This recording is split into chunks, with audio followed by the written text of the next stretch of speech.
ثابت ہے کہ سحر کیا گیا اور اس کے اثرات کچھ ہوئے۔ تفاصیل میں پھر جو دوسرے درجے کی احادیث ہیں سند کے اعتبار سے، اس میں بڑی تفصیلات بھی آئی ہیں۔ وہ جو صحیحین کی روایات ہیں ان میں وہ تفاصیل موجود نہیں ہیں، لیکن یہ کہ اصولی طور پر یہ بات ثابت ہے کہ حضور پر جادو ہوا اور جادو کا کچھ اثر بھی آپ پر ظاہر ہوا، اور اس کے ازالے کے لیے یہ صورتیں نازل کی گئیں۔ اس پہلو سے بھی یہ ثابت ہو جاتا ہے، اس لیے کہ جادو کا جو قصہ ہے نبی اکرم صلی اللہ علیہ وسلم پر، وہ میں آپ کے سامنے اس وقت اجمالاً بیان کر دیتا ہوں۔ یہ ہماری تفسیروں میں بڑی تفصیل کے ساتھ موجود ہے، بلکہ مولانا مودودی نے تو تمام روایات کو جمع کر کے اس کا ایک پورا مربوط جو ہے تسلسل کے ساتھ پورا ایک واقعہ مرتب کر کے اپنی کتاب میں تفہیم میں درج کر دیا ہے۔ یہ واقعہ ہے صلح حدیبیہ کے بعد کا۔ صلح حدیبیہ کے بعد جیسا کہ آپ کو معلوم ہے کہ نبی اکرم صلی اللہ علیہ وسلم چونکہ مشرکین عرب کی طرف سے فارغ ہو گئے اور یکسو ہو کر اب آپ نے یہود خیبر میں جو آباد تھے اور جو لوگ یہاں سے گئے تھے مدینے سے، وہ بھی وہیں جا کر آباد ہو گئے تھے، اور وہ اسلام کی مخالفت کا ایک بہت بڑا مرکز بن گیا۔ تو صلح حدیبیہ کے بعد آپ نے ادھر کا رخ کیا، یہ تو تاریخاً ثابت ہے، اور اس کے بعد خیبر فتح ہوا۔ لیکن معلوم ہوتا ہے کہ یہود کو، خیبر کے یہود کو پہلے سے اندازہ ہو گیا تھا کہ اب یہ رخ ہماری طرف ہوگا، اب یکسو ہو گئے محمد صلی اللہ علیہ وسلم، تو اپنی پوری طاقت کے ساتھ وہ ہمارے اوپر حملہ آور ہو سکتے ہیں۔ تو انہوں نے گویا کہ پیش بندی کے طور پر یہ کوشش کی کہ ان کا ایک وفد آیا مدینے میں، اور یہ لبید ابن عاصم ایک شخص تھا بنی زریق کا، جو انصار ہی کا ایک قبیلہ ہے بنی زریق، ان میں ایک شخص لبید ابن عاصم منافق تھا، یا یہ کہ کم سے کم یہودیوں کا حلیف تھا۔ انہوں نے آ کر یہود کے وفد نے ان سے کہا کہ ہم نے تو اپنا سا زور لگا لیا محمد کی مخالفت اور ان کا راستہ روکنے کے لیے صلی اللہ علیہ وسلم، ہم ناکام ہو چکے، تم کوئی آخری کوشش کرو، تم بہت بڑے جادوگر ہو، بہت ہی ماہر ساحر ہو، تو تم کوئی کوشش کرو اور سحر کرو محمد پر صلی اللہ علیہ وسلم۔ اور 3 اشرفیاں پیش کی، اشرفی اس زمانے میں ایک بڑی شے کہ یہ ہدیہ بھی حاضر ہے، اب تم کوئی زور لگاؤ۔ اس نے پھر خدمات حاصل کی ایک یہودی لڑکے کی جو حضور کے ہاں اس وقت بطور خادم کام کرتا، اس نے کہیں سے حضور کی کنگھی کے 2-3 دندانے جو ہے وہ توڑے، اور اس میں آپ کے منہ مبارک بھی تھے، جیسے کنگھی کے اندر آپ کو معلوم ہے بال جو ہے وہ کہیں اڑ جایا کرتے ہیں آخر میں، تو وہ لے کر اس کے پاس گیا، اس پر اس نے جادو کیا۔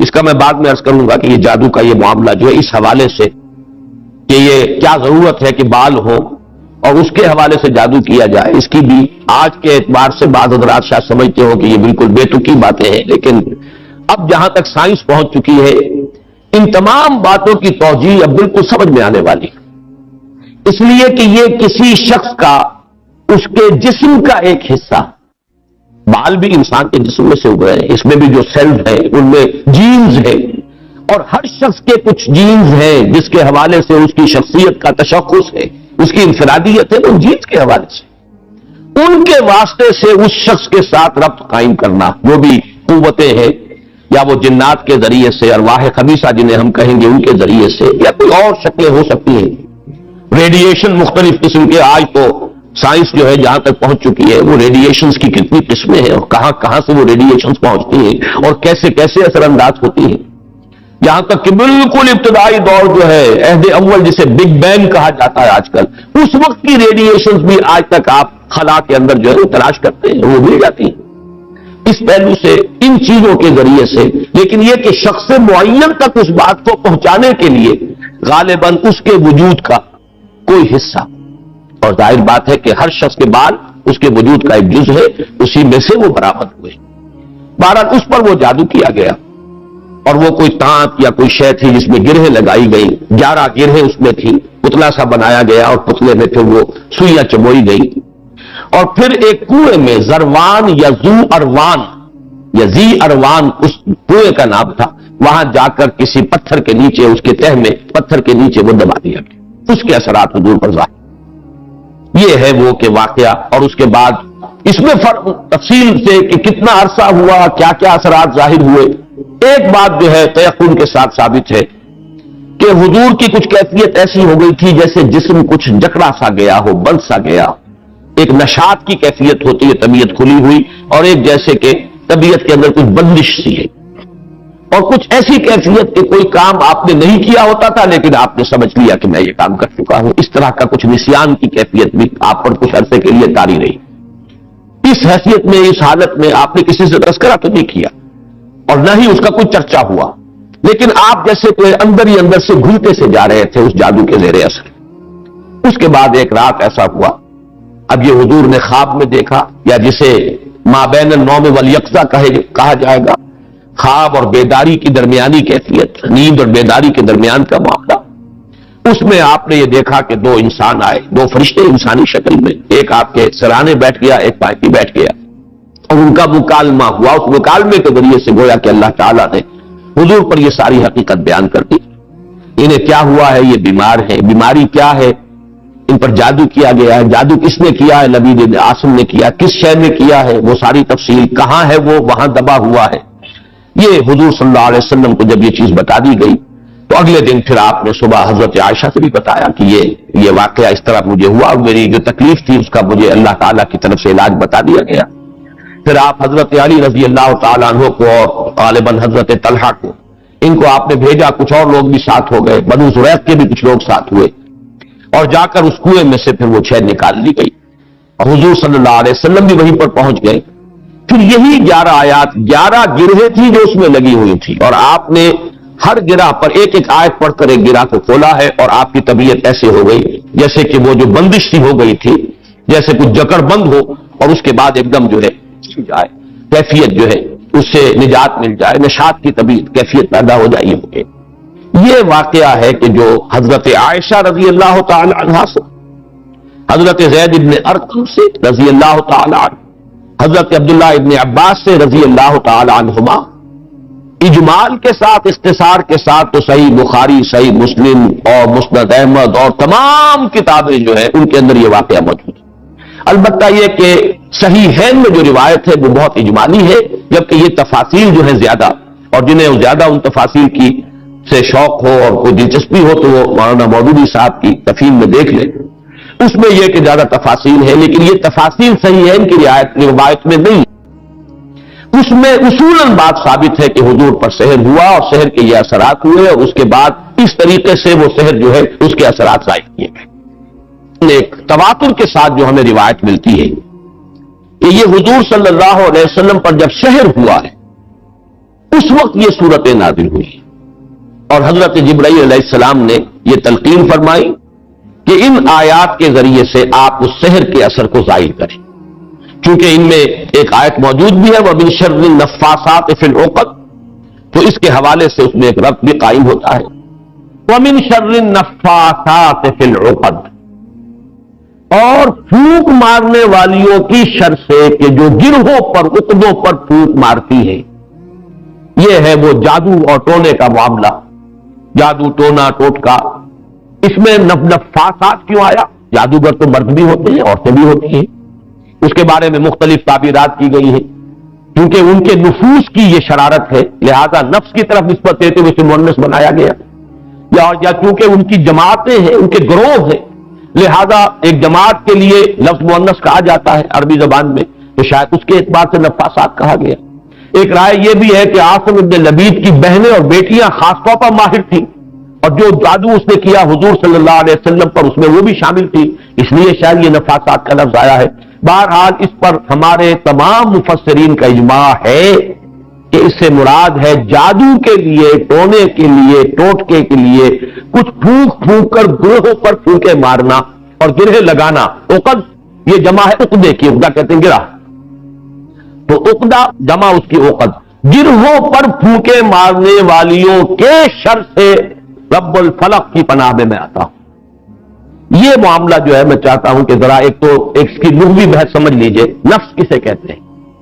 اب یہاں بھی آپ دیکھیں گے نفس اور نفس قریب ہے. یہ نفس تھا جب آئے گا تو وہ سین نہیں ہے، ویسے تو لفظ نفس بھی اس کے قریب ہے. نفس تنفس، سانس لینا، سانس میں بھی یہ ہوا جو ہے اندر جاتی ہے باہر آتی ہے، لیکن نفس کے معنی پھونک مارنا. نفس اس کو کہتے ہیں پھونک کو جس کے ساتھ کوئی تھوک وغیرہ شامل نہ ہو. نفس وہ ہے جو زور کے ساتھ پھونکا جائے، پھونک ماری جائے تو کچھ نہ کچھ لعاب جو ہے اس کے ساتھ شامل ہو جاتا ہے. تفل کہتے ہیں باضابطہ پھونکنے کو. تو نفس جو ہے یہ نون فا اور سا، یہ نفس جو ہے نفخ اور تفل کے مابین کی شے ہے. جب زور کے ساتھ پھونک ماری جاتی ہے تو کچھ نہ کچھ لعاب جو ہے اس کے ساتھ شامل ہو جاتا ہے. یہ ہے نفس، پھونکے مارنا شدت کے ساتھ، زور کے ساتھ. اور اس میں بھی میں یہ سمجھتا ہوں کہ وہی کہ جو بھی انہوں نے جو کچھ پڑھا ہے اس ان کلمات کے اندر جو بھی خرابی ہے، اس کے ساتھ ساتھ وہ جنہوں نے ریاضتیں کی ہوئی ہیں، مشقیں کی ہوئی ہیں، ان کی اپنی انرجی کا جو ایک حصہ ہے وہ اس پھونک کے اندر شامل ہو کر وہ اس جادو کا ذریعہ اور سبب بنتا ہے. جادو برحق ہے، کلمات کی تاثیر ثابت ہے. ہر کلمہ خیر ہو، کلمہ شر ہو، اس کی کوئی تاثیر ہے، اس کے کوئی نتائج ہے اور اس کے نتائج نکلتے ہیں. جیسے کہ جسمانی کسی کو زخم لگایا جائے، جیسے حضور صلی اللہ علیہ وسلم کو بھی زخم لگائے اس غزوہ احد میں، خون کا فوارہ چھوٹا، زیادہ خون بہ گیا تو غشی بھی طاری ہوئی، سب کچھ ہوا، دندان مبارک شہید ہوئے. جیسے جسم اطہر پر یہ اثرات جو ہیں خارجی حملوں اور خارجی جو زخم لگے ہیں ان کے ظاہر ہوئے، اسی طرح یہ مانوی قسم کا جو حملہ تھا اس کا بھی نبی اکرم صلی اللہ علیہ وسلم پر اثر ہوا ہے. یہ صحیحین کی روایات سے ثابت ہے اور میں یہ سمجھتا ہوں کہ اس سے انکار کرنا در حقیقت یہ اس دور کے بڑے فتنوں میں سے ایک فتنہ ہے. جو چیز اس طریقے سے ثابت ہو جائے اور اس میں کہ عقلی اعتبار سے خود قرآن سے ثابت ہے. اس لیے کہ حضرت موسیٰ علیہ السلام پر بھی جادوگروں کے جادو کا اثر قرآن میں ثابت ہے. جب مقابلہ ہوا ہے اور حضرت موسیٰ علیہ السلام کا معجزہ بھی یہی تھا نا کہ عصا ڈالتے تھے زمین میں وہ اسلحہ بن جاتا. حیۃ تسعیٰ، سانپ ہے ہلنے والا، چل رہا ہے. اور وہی کچھ انہوں نے کر کے دکھا دیا عارضی طور پر. جادوگر آئے، انہوں نے اپنی چھڑیاں اور اپنی رسیاں پھینکی اور وہ بھی نظر آئے، سب کو نظر آئے کہ جیسے سانپ ہے چل رہے. جیسے سب کو نظر آئی حضرت موسیٰ کو بھی نظر آئی. جیسے نظر بندی آپ کہتے ہیں، نظر بندی سب کی ہوئی تو حضرت موسیٰ کی بھی ہو گئی. عصمت انبیاء سے یہ کوئی شے بعید نہیں ہے. معلوم ہوا کہ قرآن سے ثبوت مل رہا ہے. اور جیسے حضرت موسیٰ علیہ السلام کے بارے میں تو یہاں تک ہے فَأَوْجَسَ فِي نَفْسِهِ خِیفَةً موسیٰ، ایک خوف پیدا ہوا اندر. اور خوف جو ہے بالکل سمجھ میں آتا ہے، معقول بات ہے، منطقی بات ہے کہ فوراً یہ اثر ہوا ہوگا کہ یہ تو وہی کچھ انہوں نے کر کے دکھا دیا جو اللہ تعالیٰ نے مجھے عطا فرمایا تھا معجزہ. دیکھنے والوں کو تو وہی کچھ نظر آ گئے. فرق کیا ہوا؟ ڈگری کا فرق نہیں جائے گا شاید. لیکن یہ کہ جب اللہ تعالیٰ نے فرمایا ہے موسیٰ لا تخف انک انت الاعلی، گھبراؤ نہیں، تم ہی جیتو گے، تم ہی سربلند رہو گے، گھبراؤ نہیں، خوف محسوس نہ کرو، ذرا جو تمہارے ہاتھ میں اسے ڈالو تو صحیح. القی ما فی یدک، القی عصاک، پھینکو. اور اب اس اسدہا نے جو حضرت موسیٰ کے عصا سے بنا ہڑپ کر لیا ان تمام سانپوں کو جو نظر آ رہے تھے.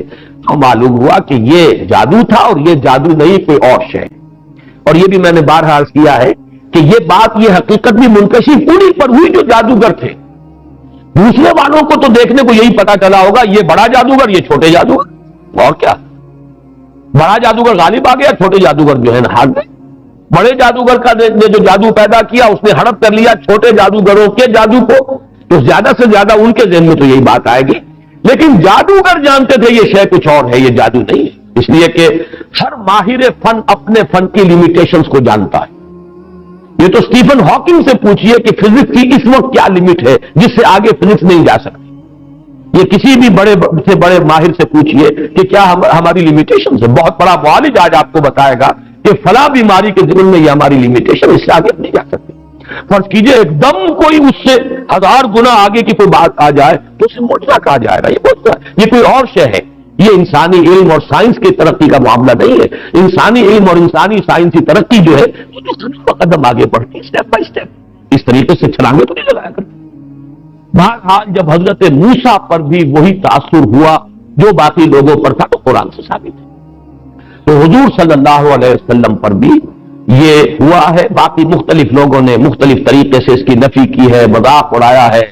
اس پر یہ کہہ دیا کہ اس سے تو پھر نبی کی عصمت جو ہے وہ ختم ہو گئی.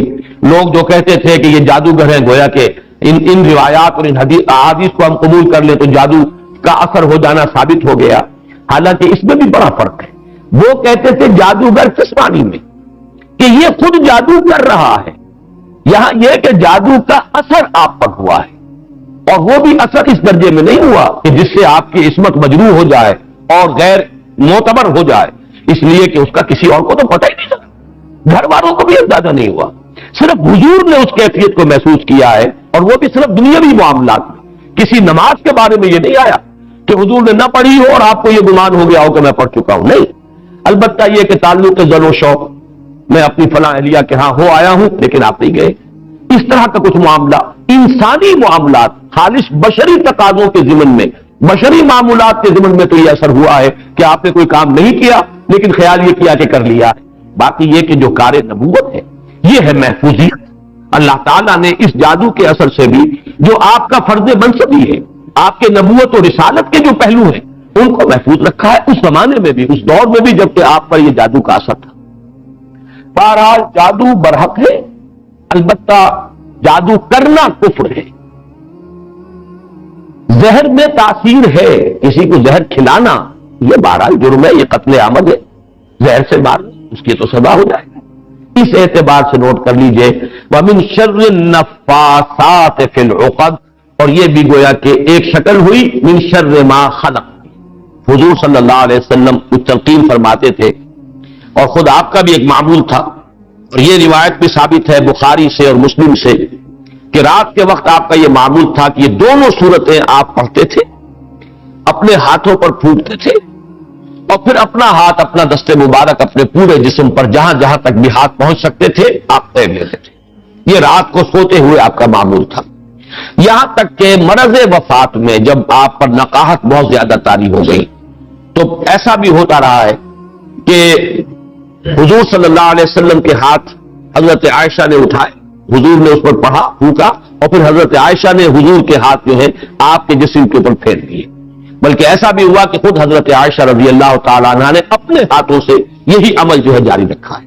تو یہ بھی اصل میں نبی اکرم صلی اللہ علیہ وسلم کا جو خاص تعلق ان دو صورتوں کے ساتھ ہے، اس لیے کہ روایات سے یہ معلوم ہوتا ہے کہ ان کے نزول سے پہلے قرآن مجید میں بھی مختلف جگہوں پر جو ہے وہ استعاذے کا حکم موجود ہے، تو حضور سے بھی بہت سی دعائیں منقول ہیں جن میں آپ استعاذہ کرتے تھے، پناہ طلب کرتے تھے مختلف چیزوں سے۔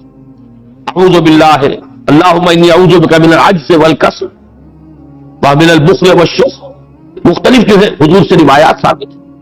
ونعوذ باللہ من شرور انفسنا ومن سیئات اعمالنا، اب یہ تمام چیزیں جو حضور سے ثابت ہیں، لیکن جب یہ صورتیں نازل ہو گئی تو اس کے بعد حضور صلی اللہ علیہ وسلم نے گویا کہ تعوذ جو ہے اپنا اس کو خاص کر لیا ان دو صورتوں کے ساتھ، گویا کہ جامع ترین کلمات جب اللہ تعالیٰ کی طرف سے عطا ہو گئے محمد الرسول اللہ صلی اللہ علیہ وسلم کو، پھر تو اور جو آپ نے خود اپنے خیال سے، اپنے فکر سے، اپنی سوچ کے مطابق جو کچھ اور تعوذات تجویز کیے تھے، گویا کہ ان پر ترجیح دیتے ہوئے اب معمول بنا لیا تعوذ کا انہی دو